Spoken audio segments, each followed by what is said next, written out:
So our first one is titled Husband Met Up with Escort After Fight. My husband and I have been married for 15 years. We have 3 girls together. Throughout our marriage, I've caught him looking up escorts on his phone and have found out that he has texted or called escorts 3 different times that I know of over the years, not including the massage parlor he went to at 1 a.m. where he got a happy ending while I was pregnant 6 years ago. The most recent incident was 6 months ago after our date night. He drank too much and spent the night in the garage. The next morning, I looked through his phone and found out that he was calling, FaceTiming, and texting different prostitutes the whole night and early morning. He left the house that day at 5 a.m. to meet up with a prostitute at a hotel, and apparently he didn't go through with it because she had her pimp with her, so he left. I'm a stay-at-home mum, so I scrambled to find a job and filed for divorce. A couple of months went by and I decided to forgive him, quit my job and work things out. He's still drinking on the weekends and I keep thinking about what he did and can't seem to get over it. Drinking has always been a problem in our marriage. He was arrested last year for domestic violence. We'd been drinking and we started arguing. I was yelling at him from upstairs and he ran upstairs and put his hands around my neck and broke the house phone while I tried to call the cops. Besides his disgusting behavior, he is a good father to our girls, a good provider, and he helps around the house. We have good times except when he drinks heavily. I've asked him to stop drinking many times and he can't do it. Has anyone been in this situation before? What did you do? I live in the Bay Area in California where the cost of living is insanely expensive. I have no family support. I'm afraid of not being able to financially make it on my own.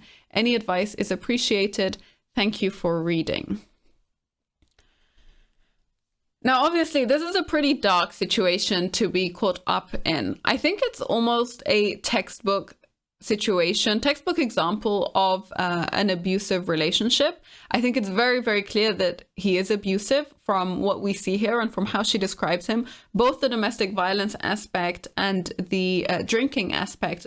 In many ways, I guess it's the drinking that most likely makes him abusive. And it's probably also the drinking that enables the cheating because it lowers his inhibitions. And so he kind of does what his impulses tell him to do in that moment.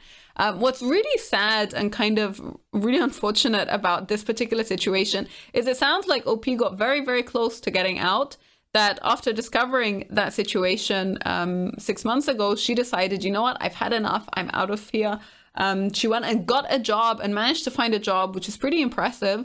And then she went back to him and she quit the job and she kind of put herself back in the situation where she's fully financially dependent on this man. What is utterly sad, like it's honestly heartbreaking. I think it's really hard to realize from within the situation exactly how dire it is.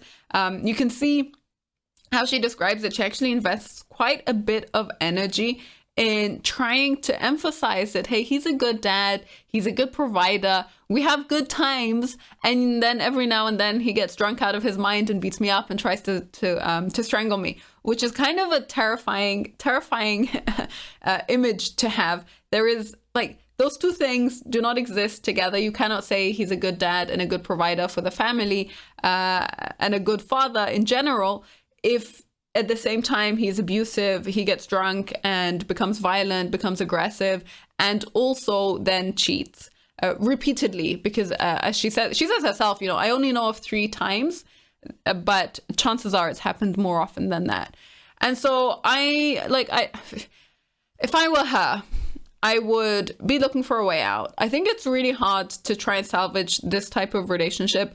It would have to involve him realizing by himself that the alcohol is not a good thing for him. And maybe quite a lot of his behaviors improve if he decides to get sober and he completely stops drinking. But that can only happen from him. And as a grown adult man, he can make his own decisions. Unfortunately, his decisions reflect on his wife and on his children. And so if I'm responsible for 3 girls, I know that there's always this question of, is it worth breaking up my family? Is it worth the fact that my kids will have to deal with us going through a divorce and maybe having an absent father? Like, what all the potential damage that I could be doing to my children from making this decision. But honestly, growing up in an abusive household like this is not good for kids. Either they definitely notice, they definitely pick up some of, they have they know what the energy in the house is like. And deep down, they will also see and observe particular things that you probably don't want them to internalize. A lot of girls, for example, who grow up in abusive households will then end up to get into relationships with other abusive men. And it just, the amount of damage that, like the trauma that they also inherit from that situation is not very good. Now, I say this as someone who has not been in an abusive relationship myself, but I do have some idea of what growing up in that environment looks like. So yeah, if I were her, it's really heartbreaking, it's really sad, it's really unfortunate, and I would do my best to try and get out of the situation. And that means first, financial independence. It's a real shame that she doesn't have family support. I would probably be trying to get help from someone. I would try and get in touch with a counselor who specializes in this type of, in domestic violence cases, and then see what I could do to get out of it. In general, I know that she writes the thread and kind of fixates on this idea of him meeting up with an escort. And it kind of blows my mind a little bit that she decided to go back to him after the escort thing. But like that was the event that made her decide to leave him. And then she came back and now she's fixated on it. She can't let go of it. When at the same time, he was arrested for domestic violence and he physically assaulted her. For me, the physical assault would kind of, that would be it. That would be the line where I would go, okay, this is not working anymore. I guess for other people, the cheating is a lot worse. Either way, it sounds to me like OP does not have the distance from the situation to recognize quite how serious it is and quite how bad being stuck in this environment is. And so if I were her, that would be my fundamental advice would be to look for resources that will help you get out. Money is one of those. Like, I would never have quit my job after coming back into this relationship, but you can see maybe she actually was like, yeah, I'm all in. She's been a stay-at-home mom for quite a while, I assume, and maybe that part of her life also gives her a sense of fulfillment and joy because she gets to spend more time with her kids. But the trade-off that you're making here is just too bad. And that's really unfortunate. Quite a lot of people in the comments do highlight that she should leave. First person says, where is the good father here? The man that you said is making trouble when he's drunk and who physically assaulted you. This is a good father. A man who can provide for his kids is a good father. Then anyone else, a random person from the street who can do this, can be a good father for your kids. Keep in mind that you have 3 girls who are going to be 3 ladies in the future and for whom this father is the role model. When they grow up, kids won't care what food they ate when they were kids, what shampoo they had, what clothes they wore. They will care and remember the atmosphere inside the house, how mom and dad were, what they were doing. So you have to be careful what you set as an example for them. They don't need an alcoholic father who leaves the house at 5 a.m. for a piece of... This isn't a good father. A good father will stay awake until morning, not to drink, but to prepare a surprise for his daughters or to do something for his wife. Now, I fixed up quite a lot of the English in that comment, but fundamentally, she's making a really good point about how you cannot describe someone as a good father and a good provider when they're alcoholic and abusive at the same time. And the focus on saying, well, he provides for the kids. I mean, I probably wouldn't say, well, any old man can provide for your kids, because that's kind of not how it works. Definitely, men are more inclined to provide if it's at least their children and they have a connection there already. But that cannot be the standard with which you define what a good father is. And, she doesn't describe a lot of detail in terms of how he interacts with his kids. But I just cannot imagine that there are 3 kids in this household who have absolutely no clue that their father is drunk, who don't have this perception that when he drinks, he becomes violent and aggressive, if this is something that happens repeatedly. And chances are, especially if she left at some point in the past, and not even that long ago, from before she wrote this, presumably she took the kids with her. So chances are there is a realization there as well that things in the house are not very good.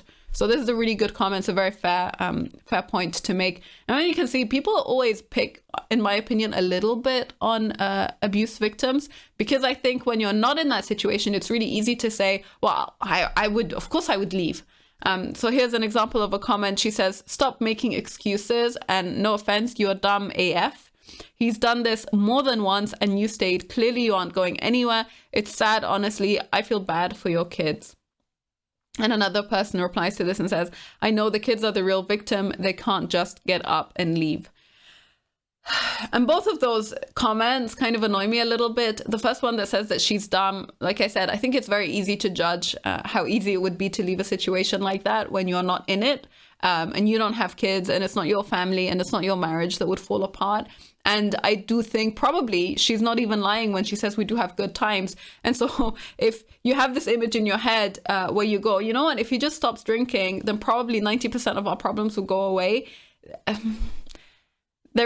I can totally imagine and understand why you would want to convince yourself that, hey, maybe if I just wait it out long enough, this will change. And obviously, like, I don't think it's worth waiting it out long enough. I think that chances are he would have had the shock and the realization at an earlier point if he was going to have it. But even then, you can reconcile from a familial from the familial relationship side of things, in terms of his contact to the children and so on, after he decides to get sober, if he decides to get sober. But I don't think that you can waste your life as a woman waiting for someone to change how they live and the things that they do. Like, addiction is not an easy thing to solve, but it fundamentally has to begin with that person making the choice to change their life. So yeah, it is pretty sad. I also feel bad for the kids, but this knee-jerk response and desire to kind of attack the victim, I think, is not very helpful. And when she says, the next one who says, I know the kids are the real victim, they can't just get up and leave. Again, this kind of gives the impression that it's so easy to just be like, you know, I'm just going to upend my whole life and I'm going to upend my kids and I'm going to become a single mom who has to look after 3 kids by herself. And I need to figure out, you know, childcare and to figure out money and our finances and a place to stay and so on and so forth. Like, there are so many other things that make it such a, like, the hurdle is so high. And so the implication of just is a bit unfortunate. I do agree, though, that yes, the kids are powerless. And that's why your duty and your obligation as a mother is to try and protect them, first and foremost. And then you can see another one who says, tell me, how is he a good provider and father? He beats you and he sleeps with prostitutes. That's the example of a man you want to set for your children, a sex-addicted, abusive alcoholic. You have to want better for yourself. You've forgiven him so many times that you basically just proved that he can do whatever the F he wants with 0 repercussions. Yeah. I think that there is some value in giving her a little bit of a reality check. And at the end of this thread, like, the OP does realize, and she says that she will be working towards leaving. So that is good. And maybe some of these comments, you know, seeing just the sheer number of people who are like, hey, this is not a normal relationship and you shouldn't be putting up with this, makes such a big difference. And then you'll see one final person that I kind of wanted to point out here says, why did you quit your job when you got back together? And that's really the part of this all that I find utterly depressing. I'm not a person who believes that as a woman, you need to maintain your financial independence 100% of the time. I don't buy the whole message of, you know, women don't need to rely on their husbands to take care of them or to provide for the family and so on. I think that it is fair enough. Like, if I am getting married to someone, then I'm getting married to them from a place of trust and a place of belief. And I fundamentally feel that I can rely on them when I need them throughout my life. You know, that's a lifelong commitment that I'm making to that person. Now, obviously, it goes sour sometimes, and you have situations like this that are really dire and really awful. And I think it's in these situations when you're really vulnerable and it's easy to take advantage of you because you are reliant, and you end up staying in this type of situation for much longer than you probably would have otherwise if you had other options available to you. And I get that really sucks, and it's really, really hard. I can completely imagine why it's so difficult. But yeah, I think there is this part of how, if you end up in this type of environment, what can you do to support yourself and how can you help yourself and what resources do you have access to? And the problem with domestic violence or other abusive relationships in general is this idea of isolation, that you have no one else to rely on and no other sources of help. And that's why the first thing that you can do is to try and get access to help. But doing it by yourself is really, really tough. So ultimately, really sad situation. I don't want to go into a tangent about alcohol and its effects on people, but I really do think that it's important to note that quite a lot of problems disappear once alcohol is out of the equation. And that's really unfortunate for people who kind of fall prey to it.